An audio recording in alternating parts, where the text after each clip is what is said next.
So first of all, I think it would be good to define our terms. The topic of today's show is English public schools, but if you've been listening closely, I've already used the terms independent schools, fee-paying schools. You hear the term private school used a lot too.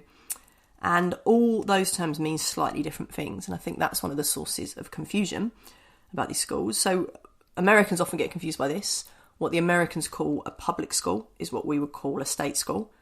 What we call a public school in England is what most countries would probably call a private school. But confusingly, we do also use the term private school. So Lizzie, first of all, can you explain to us exactly what a public school is and where the term comes from?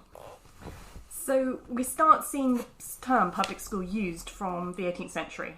We have a plan in Westminster School in our archive which shows the school's buildings, and it labels the schoolroom as the public school. And towards the end of the 18th century, William Vincent, who's the headmaster, uses the term in a pamphlet which he writes in defence of public education. It's a response to a cleric who's master at Temple, who's accused these schools of failing in their moral education. And Vincent comes in strong on the defence of the public schools.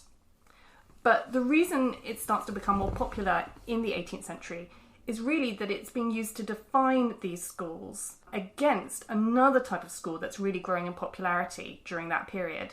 And those are the private schools. So these are schools that are established generally by a single individual. They're being run for profit, and they're often catering for only a small handful of children. Although we're used to thinking of the term public as meaning state-run and often as a consequence free, as in public schools in America or even in Scotland closer to home, public's being used in a different way here. It's better to think more of, say,